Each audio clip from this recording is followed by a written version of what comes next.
4,700 years ago, there was a full-fledged temple with almost 5 feet tall lingam. We put the Rudraksh and showed them how at different places, how the linga behaves differently. Whole of Europe was full of temples like this. I was in Turkey just 2 weeks ago. You've heard of Konya? Outside in the garden, so many broken pieces, huge faces, half faces, all kinds of things. Old temples all broken and made foundation stone. So we were just walking through and there in the garden I found about 4.5 feet or more, about 4 feet 9 inches kind of linga, properly created linga, an ellipsoid stone. So, wow. And when we looked at the history and things like that, they said this is almost 4,700 years old. 4,700 years ago, there was a full-fledged temple with almost 5 feet tall lingam which was in worship. And it was consecrated that long ago, still alive. Cracked a little bit, so got disturbed, and I was just demonstrating for the few, 3-4 people who were with me. Every point in the linga is different. Different points in the linga are differently done, beautifully done piece. Whoever worked on it, they knew what they were doing, not rudimentary job, very subtle work.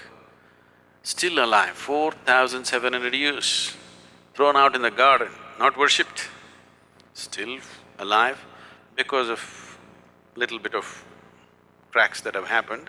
Some disturbances happened to the whole thing, but still there. I just demonstrated, I felt this, and then because they had to see, we put the Rudraksh and showed them how at different places, how the linga behaves differently. So, this work has been done in the past plenty, but when when my way or no way attitude came, these things were all razed to the ground in many ways. Otherwise, whole of Europe was full of temples like this, consecrated spaces like this.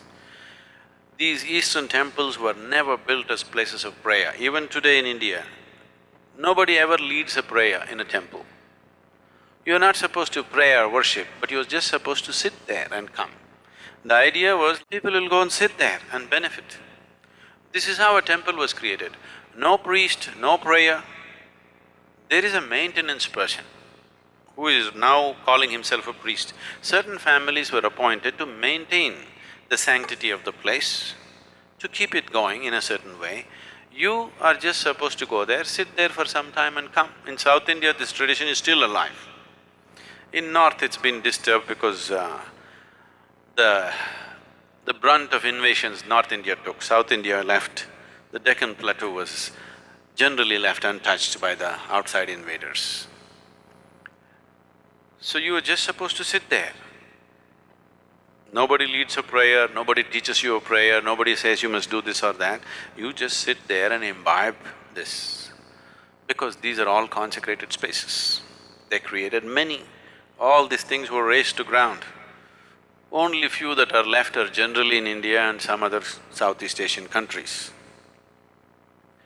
Otherwise, whole of Arabia and Europe were full of consecrated spaces.